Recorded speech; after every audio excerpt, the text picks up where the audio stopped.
Bom, pessoal, sistemas estruturais em madeira, unidade 2, né? Esta unidade, ela vai apresentar os principais tipos de madeiras, constituintes que são aplicados na construção civil, né? Quais as dimensões direcionadas pela norma, tá? E aqui eu irei apresentar alguns exemplos de aplicação desses tipos de madeira. Então, bora lá. O avanço tecnológico, ele permite, lógico, por meio de análise estrutural, você fazer projetos cada vez mais compatíveis com a arquitetura, permitindo um sistema moderno, né, e inovador. Tá? Isso significa o quê? Que a tecnologia ela veio para auxiliar o projetista na elaboração de projetos cada vez mais arrojados. Dentre os sistemas estruturais mais conhecidos em madeira, nós temos os sistemas treliçados, são utilizados em coberturas residenciais, industriais e em pontes, pórticos de um andar para galpões, pórticos de vários andares para edificações, como também podem ser aplicados em arcos e abóbadas. Tá? Em relação aos produtos de madeira, nós temos madeira transformada, que é aquela madeira constituída pela madeira laminada colada, pode ser a madeira compensada, madeira aglomerada e madeira reconstituída. Né? A madeira laminada colada é aquele tipo de material aplicado para fins estruturais, tá? E não para fins estéticos. Ela é utilizada para vencer principalmente grandes vãos. Tá? E ela é formada como? Ela é formada por lâminas de 1,5 a 3 centímetros, tá? E elas são coladas umas às outras, essas lâminas, de tal forma a fornecer uma rigidez estrutural suficiente para suportar os esforços solicitantes, tá? Um exemplo de aplicação de madeira laminada colada. Então, aqui nós temos um sistema de cobertura, tá? Então, temos um sistema de cobertura, na verdade é uma viga, né? Outro exemplo, podemos ter cobertura em arco de adega, tá? É um exemplo de aplicação desse tipo de material laminado colado. Outro exemplo, cobertura em templo religioso, cobertura em grandes vãos. Então, o que vocês estão percebendo? Para fins estruturais, geralmente recorre-se à madeira laminada colada. Outro exemplo de madeira transformada trata-se a madeira laminada compensada. A madeira laminada compensada ela é constituída por 3 ou mais lâminas, são dispostas alternadamente e essa alternância de lâminas serve para quê? Para que haja um equilíbrio na variação dimensional de retratibilidade. Por quê? A gente sabe que a madeira ela é altamente sensível ao intemperismo, né? E dependendo do ponto da onde que vai ser aplicada, pode ocorrer essa variação dimensional da chapa de madeira. Comercialmente, como é que ela é vendida? Ela é vendida na dimensão de 1,10 por 2,20, né? Sempre na razão de 1 para 2, nas espessuras de 6, 10, 12, 14, 17 e 20 milímetros. E também você consegue encontrar esse tipo de material na dimensão de 1,22 m por 2,44 nas espessuras de 6, 10, 12, 15, 18 e 21 milímetros. Tá bom?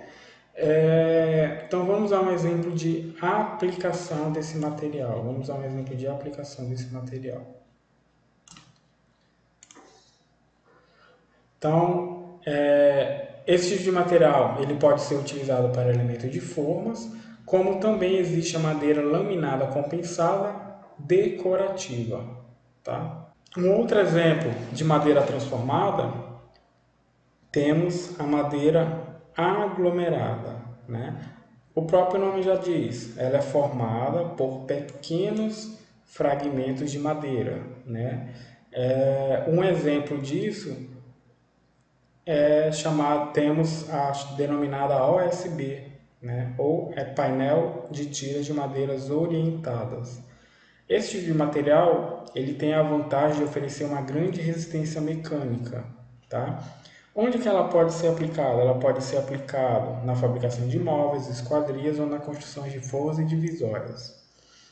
Como também pode ser aplicado em residências de alto padrão, casas populares e também em construções comerciais leves. Para quem não conhece, a madeira OSB é um material do jeito que está sendo mostrado aí. Tá?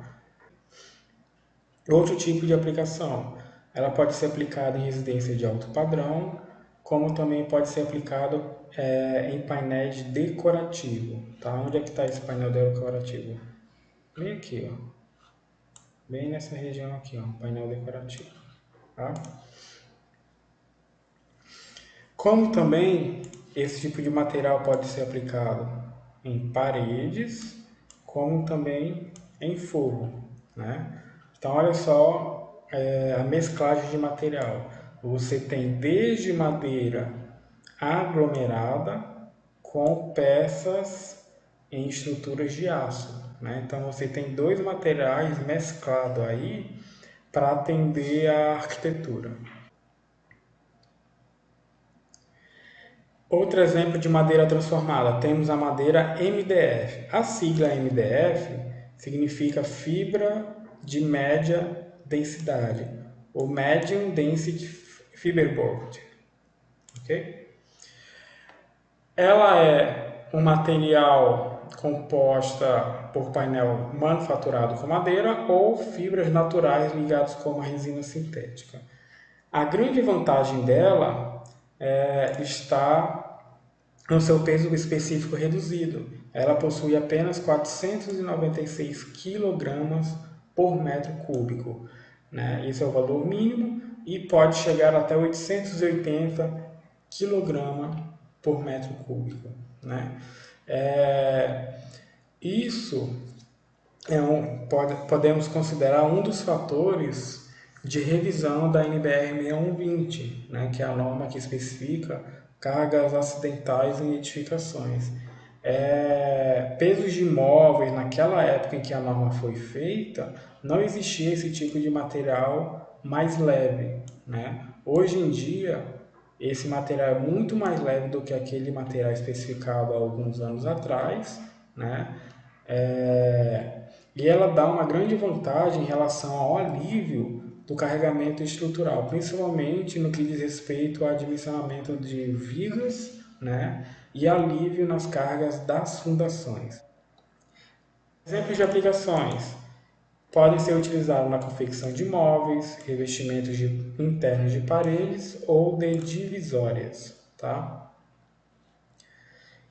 Temos madeiras MDF de chapas lasqueadas, temos essas chapas lasqueadas, vocês podem ver que ela é mais para a parte decorativa, ela apresenta-se de várias cores, né? E aqui do lado nós temos um exemplo de aplicação desse tipo de MDF em paredes. Tá? Madeira roliça. Esse tipo de material é um material que é resultante de um menor grau de processamento, ou seja, ele é um material um pouco mais rústico. Né? Consiste de um segmento do fuste da árvore. Tá? Ela pode ser empregada de forma temporária em escoramentos de lajes e construções de andaimes, como também em construções rurais é frequente o seu uso em estruturas de telhado. Então, um exemplo aqui de madeira roliça. Você tem um pilar, né? Você tem uma viga, né? E você tem também peça secundária de sustentação da cobertura. Tá? Então é um material mais rústico, que consiste no processo de corte do fuste da árvore. Madeira serrada. A madeira serrada é produzida em unidades industriais, serrarias, onde as toras são processadas mecanicamente, transformando a peça originalmente cilíndrica em peças quadrangulares ou retangulares de menor dimensão. Tá? Na serraria é possível obter diversos produtos utilizados na construção civil, tais como pranchão, vigas, vigotas, tábuas e caibros. Essas nomenclaturas, pranchão, vigas, vigotas, tábuas e caibros, elas devem obedecer às dimensões mínimas normativas, que eu vou apresentar logo em seguida. Tá? Então, exemplos de madeira serrada. Então, aqui vocês podem ver, nós temos o chamado pranchão. O pranchão ele é caracterizado por apresentar espessura superior a 7 cm e largura superior a 20 cm, sendo seu comprimento variável. Tá? As vigas apresentam-se na forma retangular, espessura maior do que 4, só que a largura fica abaixo dos 20 centímetros especificado no pranchão, fica entre 11 e 20. E o comprimento ele é variável de acordo com o projeto de arquitetura, tá? De acordo com o que está sendo solicitado. Para que aquela peça de madeira serrada seja classificada como vigotas, né, ela deve apresentar espessura entre 4 a 8 centímetros e a largura entre 80 e 110. Então, o que vocês estão percebendo? A classificação desse tipo de material está acontecendo de forma decrescente das dimensões da largura. Então, o pranchão são peças com larguras superiores a 20 centímetros. As vigas apresentam largura entre 11 e 20 centímetros. As vigotas apresentam largura entre 80 milímetros e 110 milímetros, ou 8 centímetros e 11 centímetros. Tá? Então, aqui nós temos um exemplo de vigas, né? Larguras de 11 a 20 centímetros, sendo aplicado para um sistema treliçado de cobertura. Então, as dimensões usuais. As dimensões usuais desse tipo de material, eles são direcionados pela norma 7203 de 1982. Então, o pranchão tem que ter espessura maior que 7 e largura maior que 20 centímetros. A viga tem que ter espessura maior que 4 centímetros e largura entre 11 e 20 centímetros. A vigota e caibro tem espessura entre 4 e 8 centímetros, só que a largura vai entre 80 milímetros a 110 milímetros e para o caibro de 50 a 80 milímetros. Tá? Para que uma peça serrada seja classificada como tábua, a sua espessura tem que estar na ordem de 1 centímetro a 4 e a sua largura maior que 10. Já o sarrafo tem que apresentar uma espessura maior que 2 centímetros a 4 e uma largura entre 2 e 10 centímetros. Já para a peça serrada ser classificada como ripa, ela tem que apresentar uma espessura maior que 2 centímetros e uma largura maior que 10 centímetros. O que vocês estão percebendo? Que o comprimento dessas peças inteiras, elas são variáveis. Né? Por quê? Porque tem que atender o pedido do solicitante. Tá? Não existe um comprimento padronizado, como acontece em outras peças estruturais, tá? Ou outros elementos construtivos. Treliças de cobertura. A treliça mais comum é a treliça do tipo rover, né? Essa treliça ela tem a seguinte característica: tem o banzo inferior e os seus montantes suportam esforços solicitantes normais de tração, né? E o banzo superior com as escoras suportam esforços solicitantes normais de compressão. Tá? Então aqui está um exemplo de aplicação desse tipo de treliça. Tá? O que vocês podem perceber? O ideal é que as terças, que são essas vigas que unem treliças, são peças, são elementos colocados para unir treliças e dar estabilidade no plano horizontal. Elas devem ser apoiadas sempre no nó do sistema treliçado. Sempre no nó do sistema treliçado. Por quê? Porque considera-se que essas peças de treliças elas não devem suportar momento fletor. Considera-se que aqui só esteja passando esforços solicitantes normais. Isso para uma treliça considerada ideal. Tá? Aqui outro exemplo de aplicação de treliças em coberturas. Tá? Temos também outro tipo de modelo de treliça, treliça Pratt. Esse tipo de treliça, ele é o inverso da treliça anterior. Né? Notam que a treliça do tipo Howe, nós tínhamos a diagonal voltado para baixo. Né? A treliça do tipo Pratt, ela tem a diagonal voltada para cima. Consequentemente, isso também vai interferir nos esforços. Né? Esse tipo de... Os esforços, elas se invertem em relação à treliça do tipo Howe. Tá? Treliças belga. A treliça belga ela é bem fácil de identificar. Ela tem a característica fundamental de apresentar suas diagonais, formando um ângulo de 90 graus com o banzo superior, que é esse banzo aqui. Ó. São essas peças ligadas na parte superior da treliça. As treliças de cobertura sustentam o telhamento e o vigamento de apoio. Né? Então, o vigamento de apoio ele é composto pelos seguintes elementos. Nós temos terças, que são vigas vencendo o vão entre treliça e apoiando entre seus nós. Nós temos caibros, que apoiam-se nas terças e são espaçados entre 40 e 60 centímetros.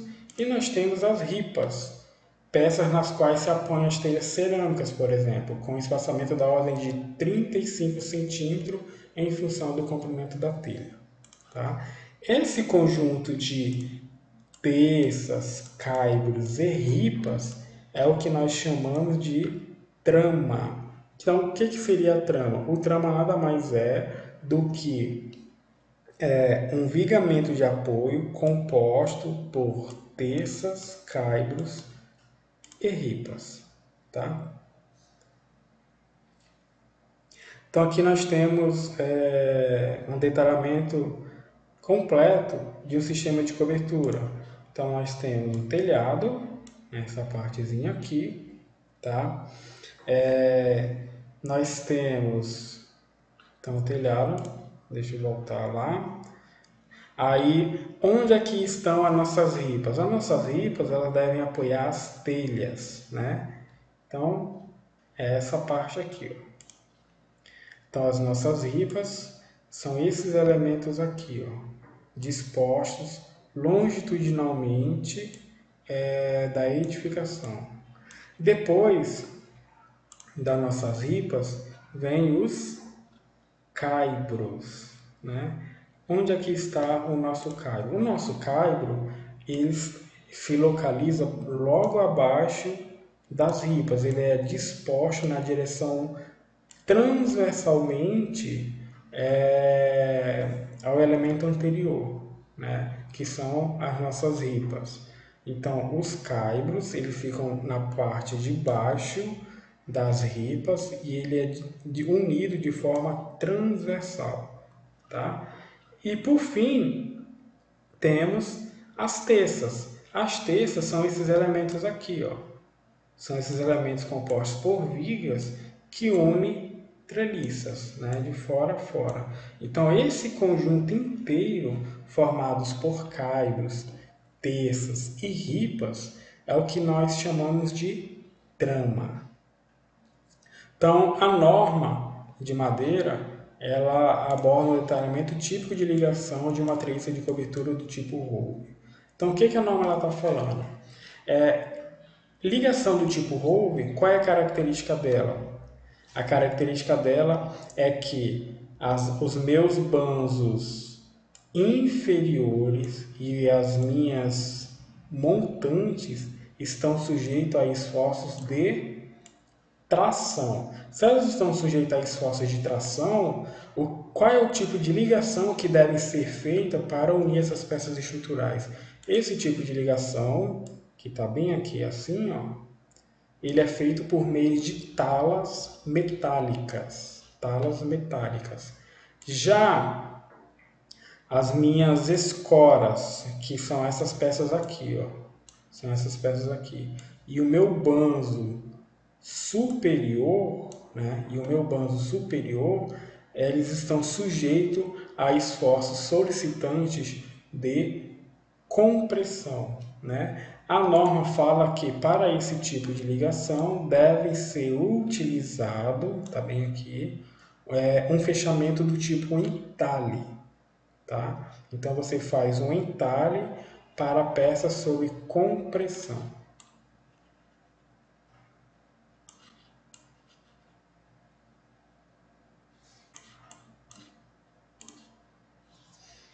Então tá aqui, ó, o que eu falei, ó. Tipo entalhe de elementos estruturais sob compressão, e essa parte aqui temos a ligação por tala para suportar esforços solicitantes de tração. Exemplos de pórtico de madeira. Então aqui, ó, esse tipo de material, quando vocês forem ver, ele é um material do tipo laminado colada, né? É a madeira laminada colada. O que vocês percebem bem aqui, ó? Bem aqui existe um círculo, né, composto por vários parafusos. Esse círculo, ele é o que? Ele é utilizado para unir a viga com o pilar. Tá? Ele saiu para unir a viga com o pilar. E como é que é o sistema estrutural caracterizado por esse tipo de ligação? Então está bem aqui, ó. O sistema estrutural apresenta uma ligação rígida entre a viga e o pilar, né? Ela é executada por pinos metálicos dispostos em circunferência. Então, entre a viga e o pilar, nós temos pinos metálicos dispostos em circunferência. Basta verificarmos aqui em loco. Você tem esse círculo aqui, constituído por vários pinos metálicos que fazem essa ligação entre a viga e o meu pilar. Tá? Outro exemplo de aplicação de pórtico em madeira. Você pode aplicar esse pórtico em madeira de forma curva para dar uma estética solicitada pelo projeto de arquitetura. Outro exemplo, pórticos com peças retas, utilizados em estruturas religiosas, né? Pórtico triarticulado para fechamento de cobertura de um polo aquático, né? Um centro esportivo aquático. Tá? Como é que é o sistema de ligação desse tipo de pórtico? O que vocês percebem? Então, bem aqui eu tenho um apoio, aqui desse outro lado eu tenho um apoio, e bem na parte de cima nós temos uma rótula. A rótula serve para quê? Apenas para impedir a passagem de momento fletor, né? E dar um alívio no carregamento da cobertura. Tá? Então, olha só como é que é esse esquema de pórtico triarticulado, conforme o exemplo anterior.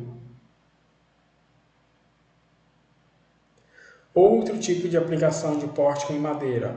Esse tipo de pórtico ele pode ser aplicado em cobertura também, só que aqui, né, o arquiteto ele dispôs de várias clarabóias que servem para fazer a iluminação natural do meio ambiente. Outro exemplo de aplicação, né? A madeira também pode ser aplicado em pontes, só que a sua aplicação em pontes deve ser observado quesitos de durabilidade, tá? Uma vez que o material ele é super sensível em relação à parte do intemperismo, constante processo de manutenção deve ser feito ao longo de sua vida útil, né? Um exemplo de pontes existentes até hoje, feita em madeira, é a Ponte Vecchio, que é um projeto de 1568, localizado lá na Itália. Então está aqui uma outra foto dessa Ponte Vecchio.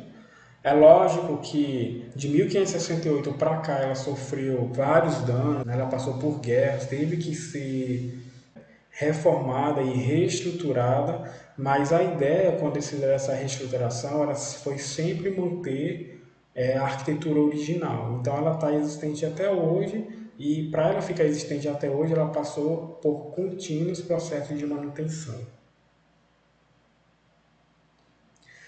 Com o avanço da tecnologia, é possível fazer construções de pontes mais modernas, como vocês podem ver, esse modelo estrutural aqui. Somente a parte de sustentação dos cabos que sustentam o tabuleiro, né, é feita de madeira, é feita do material de madeira, tá? Então, não é toda a ponte feita de madeira. Por que foi escolhido esse material nesse exemplo? Por que escolheu-se o material madeira? Neste caso, a escolha do material teve como principal motivo a integração da obra com a natureza da região produtora de madeira de reflorestamento. Então, é uma região, uma grande produtora de madeira de reflorestamento, e eles quiseram aplicar na construção dessa ponte a matéria-prima produzida localmente. Essa ponte, ela utiliza apenas a parte treliçada em madeira, laminada colada, né? Lembra que eu falei anteriormente? A madeira laminada colada, ela serve para fins estruturais. E ela foi utilizada para vencer vãos de 42 metros, tá? Então aqui está uma outra foto dessa ponte. Outro exemplo de cimbramento de madeira. As madeiras também elas podem ser utilizadas para formar seções transversais de pontes, né? Onde o cimbramento ele é responsável por produzir montantes contraventados nas duas direções, ou seja, qualquer deformação que esse elemento que está sendo construído passar para o sistema de forma, ele vai ser absorvido por esse sistema de contraventamento. Tá? No Brasil, foi utilizado madeiras roliças de grande altura, né, para a construção de um viaduto. Esse viaduto ele foi construído na BR-158, em Rio Grande do Sul, em 1960. Então aqui eu tenho uma foto daquela época em que ela foi construída, né? E o que vocês podem perceber? Esse sistema de cimbramento ele é composto por várias peças, né, verticais que têm a finalidade de suportar esforços de compressão e também bem aqui, ó, vocês veem que tem peças dispostas nas diagonais. Para quê? Para suportar as deformações vindas também dos esforços normais, né? Então, isso impede com que haja movimentações bruscas durante o processo construtivo. Bom, por enquanto é isso. Vejo vocês na próxima unidade.